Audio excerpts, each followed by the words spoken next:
And thank you, Fudan University, for inviting me to speak to you today. Particularly happy to see Dr. Jie Ho, and also, of course, Tang Shiping, whom I know for many, many, many years. Uh, so I hope everybody is well and safe. So without further ado, let me get into the topic, which is global IR, what's in a name. Now, those of you who follow William Shakespeare, the English playwright, would know that this what's in a name comes from his play Romeo and Juliet. Now, this is exactly what he wrote. What's in a name? That which we call a rose by any other name would smell just as sweet. So this is from William Shakespeare, Romeo and Juliet. Now, I'm going to disagree with Shakespeare. It's a great way to start something that has to do with naming, either a person or an institution or a discipline or a region. Now, a few years ago, we had a debate about Southeast Asia. What's in a name? East Asia, what's in a name? You can talk about Asia, what's in a name? So a lot of people have used it to critically analyze the naming of countries or regions or institutions. Now, I'm going to use this metaphor from William Shakespeare to talk about global IR, why it is global IR and not something else, and does it matter? And I think, unlike what Shakespeare said, it does matter, how we name something, how we name, a child, how we name a country, how we name a person, and how we name a theory or a particular approach, like global IR. So let me make 4 quick points of why I thought global IR is a more appropriate term for what I've been doing in IR theory, and also singly and collaboratively with Professor Barry Bazan as well. But this is a term that basically came to, at least to my work, in 2013, 2014, when I was elected as ISA president. Now, the first reason for choosing global IR over others is to separate it from the previous term, non-Western IR. Many of you know that Barry Bazan and I started working on non-Western IR theory. Since 2005, there was a special issue of international relations of Asia Pacific. In 2007, Professor Chenya Chen from China contributed to that. Why is there no Chinese IR theory? And in his later books, he has acknowledged that that was really an inspiration for him to talk about the Chinese school of IR. So we did non-Western IR theory. So then why not keep using it? Well, the main reason was that non-Western was non-something. It's a negative term, but that's not a problem, because a lot of important concepts are also started with non-something. But I think the main thing was it served its purpose. The idea was to provoke, create a debate. And some people say, hey, West and non-West are meaningless concepts. Non-Western is too broad. There's a lot of interaction between West and non-West. So why we separate artificially West versus non-West? And that's precisely why we wanted to do it, because we wanted to generate a controversy. The people will latch onto this, and then we have a conversation. And so being non-Western may seem all these things, West and non-West, are not internally homogeneous categories. And both in terms of countries or societies, but also in terms of theory. There's a lot of overlap. A lot of non-Westerners do Western theory, and a lot of Westerners do non-Western theory. But the idea is to create a controversy, create a debate, so that people think that actually in this is not a level playing field. Yes, you can say Western, non-Western, a lot of overlap, but non-Western gets sidelined all the time, at least in a geographic and even a racial sense. So, but after a few years, it served its purpose. After almost a decade, uh, it has done that. So it's time to move on and try to really then do the next stage, which is to really cast IR theory much more inclusive, in a much more inclusive, comprehensive way, without compromising the ambition or aspiration behind non-Western IR theory, which was to give voice to those who have been underrepresented or marginalized in the discipline. That's the first point. The second point is, why don't call it universal theory? I mean, universal is a very important term, isn't it? So very, very nice sounding normative term. But universal is actually quite toxic. So I was pretty much influenced by Robert Cox, who was my colleague in York University, Toronto, where I spent a decade at the very early stage of my career, where I practically developed my academic career as an IR scholar. Now, Cox used to say that they make a distinction between two concepts of universal, which I buy. One is the Kantian version, the Enlightenment version. That basically means that universal means one size fits all. So there is a standard of civilization developed, of course, in Europe, standard of rationality, and everybody must fit into it. If they don't, they, even Kant, who was a opponent of I'm talking about Immanuel Kant here, the German philosopher of Enlightenment. Even though Kant was an anti-colonial philosopher, he didn't like colonialism, but he still thought if you don't have same rationality, you don't come up to the European standard of civilization, you should stay. It is okay to remain colonial or colonized until you come to that standard. Now, he was critical. I'm, of course, simplifying it. He was critical of European oppression, but he was also very racist. His writings and all are, especially non-political writings on geography, anthropology, are very, very racist. He graded human population according to races. I have written about this in an article in International Affairs in January called Race and Racism in the Foundation of Modern World Order. And that's what I point out. But many other scholars have done that. I'm not the first one. That Kant was a racist, but he was an opponent of colonialism. But at the same time, he argued that unless the non-European people come up to the European standard, they don't deserve full sovereignty. But he's a universalist. You talk about universalism, Kant comes up. That inclusive and cosmopolitan, the United Nations Universal Organization goes back to the ideas of Kant, at least in many European, according to many European scholars. And so universalism to me has a baggage, a racist, non-inclusive baggage, which then doesn't apply to, is not appropriate to use what at least I was trying to do. Now, for Cox, that universalism, and I'm talking about Robert W. Cox, the critical theorist who passed away recently, my colleague at York University in Toronto, and he wrote a paper on universalism in, I guess, 2000 ISA, International Studies Association paper, where he said universalism has two meanings. One is a Kantian meaning, which means one standard applies to all, and everybody must aspire to become one, and we are then fine. But another concept of universalism is to accept diversity, that people and cultures and societies are going to be different. Accept it. Don't reject it or wish it away. But at the same time, you can find common ground. You can try to, build something out of this diversity. Now, he didn't quite go as far as where I took it. I took it from him, but I went to the next stage. I said, you can actually find common ground through dialogue, through negotiation, through interaction and socialization. Here is a little bit of constructivism from in me came up.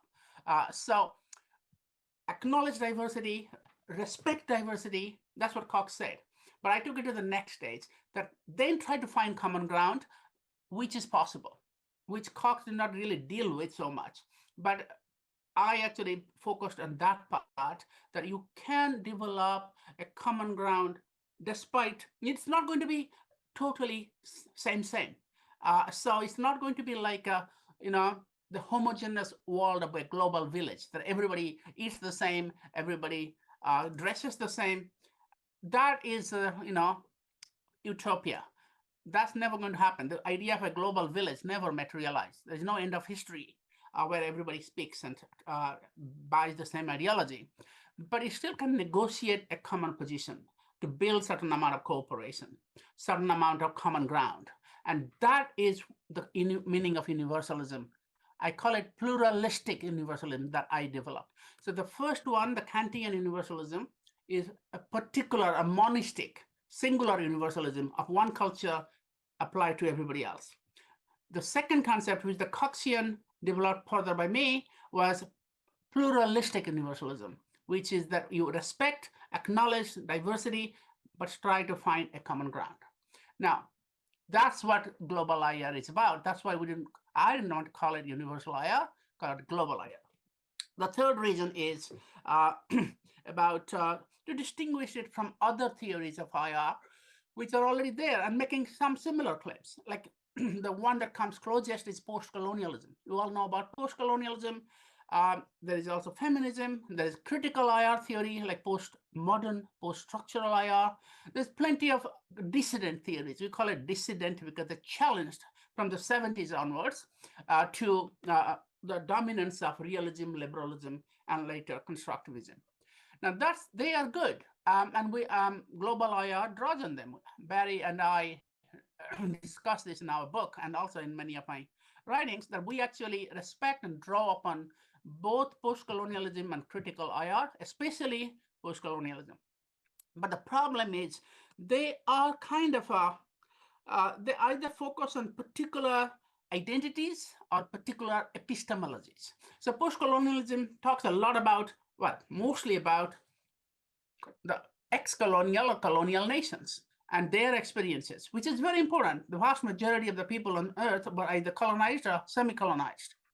So it is as well to talk about their voices and experiences because they are the majority of the people in the world. But post-colonialism also limited because it doesn't go back to the pre-colonial period. Some people are working on that. But also, aside from, it sort of creates kind of an exclusionary line of its own. Okay, it's post-colonial identity versus the Western identity. And it deals a lot with the experiences and the exploitations, the marginalization of non-Western people, which is good, but it's not adequate. It doesn't, there are a lot of people who have similar experiences in the West, by the way. I mean, for example, the Blacks in the United States, the Native American Indians. What about them? Now, post-colonialism initially didn't pay much attention to them, although now race was always important. I should highlight, race was always important, but the practices of racism within important Western advanced societies and the marginalization of even whites within the so-called advanced societies was not captured. So acknowledge, global IR acknowledges the contribution of post-colonialism, but it's not post-colonial in that sense. And same you can talk about critical theories, many of which focus on epistemology, a non-rational post-positivist epistemology, like postmodernism, post-structuralism. Like post-structuralism and postmodernism are actually very Western, by the way. It's a joke that while modern, like mainstream IR is very Anglo, postmodernism is very Franco. It's, Foucault, Derrida, Pierre Bourdieu. I mean, again, very important in expanding epistemology, which is how knowledge is produced. But again, you ask us to, a lot of people end up following one set of European scholars as opposed to another set of European scholars. And global IR tries to create a much more, I guess, inclusive, comprehensive epistemology, as well as brings in different identities. This is the reason why post-colonialism was not the term I would use, even though I empathize with them and I deal with post-colonial scholars like Rabbi Shuliam, Randolph Prasad, my former colleague who just left American University. I am inspired much by them. My work on race is directly inspired by them. Okay, then the final point is kind of a tactical point. Why global IR? What's in the name and why not others? keep it simple. Global IR, you know, this is the marketing aspect of a global IR. If you call it like a few years ago, I developed an idea called consociational security. It was even translated into Chinese. We actually had meetings in the Shanghai Institute of International Studies. Some Chinese policymakers started using it, but then nobody could pronounce it. Consociational security, I tried. There are Chinese translations of it, but I think it fell into disuse. Although as an idea, it is very important, but it's basically how to build stability in a pluralistic region like Asia, culturally pluralistic region. Good idea, but bad selling point, bad branding. So I didn't want to make the same mistake for global IR. So think of soft power by Joe Nye. It's not a revolutionary term in many ways, and he would be the first one to admit it. But because it's soft power, just very simple, everybody uses it. So global IR, simpler than universal IR, non-Western IR, post-colonial IR. There's also post-Western IR, post-post. I don't particularly like the term posting anything. So worlding of IR, my friend like Lily Ling, she developed worlding of IR. Now these are all important. We have a lot of overlaps, but I thought global IR would be simple. It also latch into a pre-existing term, globalization. Everybody knows globalization. So global IR is globalization of international relations. It is easier for people. It's a lot more than that, but it is easier for people to relate to it. So final point, and I'll stop, is what's the problem? So why can't we just be happy and live with global IR? Well, in academia, nothing is that simple. Anything you propose will be opposed. And that's the whole idea. There'll be debate, there'll be discussion. So there is a lot of criticism. A lot of it is very friendly criticism. Everybody wants to put their stamp on global IR, which is very good. That's exactly how knowledge should proceed. So even those who think global IR is a good idea, they disagree with some aspects and they say, okay, it should be like this. So there have been dozens and dozens of articles on global IR since 2014, literally hundreds now, where global IR is started as a good foundation, but should do more. It is expected to do more, do that, and there is also criticisms leveled on it. I don't have the time to get into it. There's an article, a short article coming out in Millennium Journal soon that I'll contribute in response to a forum where global IR was critiqued in a very positive way, of course, but critiqued nonetheless, and I responded to that. I'm not here to defend the term. It is a term. It's up to you to accept or reject, but I'm just saying simply why I chose this term and not something else. Now, the problem is that it can sound like a too broad, too inclusive, too normative. So, everything goes. It's a very broad umbrella. And people say, what is global IR? Is it a theory or something else? If it's a theory, what are the core premises? Well, I have done that. Other people have done that. Now global IR has many other exponents and proponents. But this criticism is bound to be there, and we just have to live with it. The thing is that I didn't see global IR as a theory per se. I saw it as a research agenda. I saw it as an approach. And there it has really exploded. So if you say what are the main premises of global IR, you can talk about that like in the sense of realism and liberalism. You will find it, but it's not what it was there. I left it open for negotiation developments. It is something that should organically grow rather than a guru or somebody laid down, that like what happens in realism from Morgenthau, liberalism from Cohen or Kant, or constructivism from Wendt. This was supposed to be an organically bottom-up theory. People will make use of it and develop it in their own way. So it is a research agenda, not a theory per se, although some people will disagree with that. But even then, global IR has a basic claim, and this is what's in a name. Can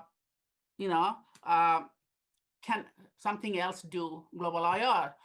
Just because it's like a rose, anything that smells sweet and looks like a flower will be a rose. No, because global IR's fundamental very basic premise is this, that to bring up, project, recognize, respect the voices that have been marginalized in the past, no matter where they are, whether they're in the West or the rest. So it is, in a sense, to transcend the West-Rest divide and then give voice to the underrepresented. In that sense, global IR doesn't reject realism, doesn't reject liberalism, it doesn't reject Egypt. So you can be a realist and do global IR as long as you develop your ideas with respect to the entire sort of humanity rather than just one country, whether it is Europe, in the United States, or one region, whether it's Europe, or a country, whether it's China, or India for that matter. So global IR in that sense is inclusive of theories and identities, epistemologies, issues, and then you can really do your own theories within that. So I've seen very good work being done now on realism and global IR, rationalism and global IR. Constructivism, of course, has been very popular in global IR. Our global IR has been very popular for constructivists, and postcolonialism has started doing that now. So that is the key. And one final point, it's not for normative reasons, just because we want to be inclusive or good. It is also explanatory. It's important for explaining and understanding and explaining international relations, because the whole vast majority of people in the world don't live in the West or Europe or United States. They live outside of it. If you don't bring their voices and experiences into the center stage and discourse of IR, you are missing out. We keep applying, if you keep applying the same theories and ideas developed from Europe or United States to the entire world, at a time the rest of the world is waking up, getting off the legacy of our colonialism, whether you use rising powers or emerging powers. But the fact is that the rest of the world is doing much better now than it did during colonial period. At that time, you cannot simply keep using the theories and practices or insights that come from a very Eurocentric or American-centric history. And that's why global IR is relevant, and that's why not all theories are the same. So it's not a question that not all theories are sweet, as Shakespeare might say. Not all theories are good in the same way. They're important, but they're not necessarily explanatory sense or normative sense doing the same thing. Some are ugly, some are really dangerous. Some theories are dangerous. All deserve a place, but we should recognize what they can contribute and challenge what they exclude. Okay, let me stop here and listen to Professor. Well, I'll be happy to take your questions and, of course, have a bit of a discussion and debate. Okay, great. I think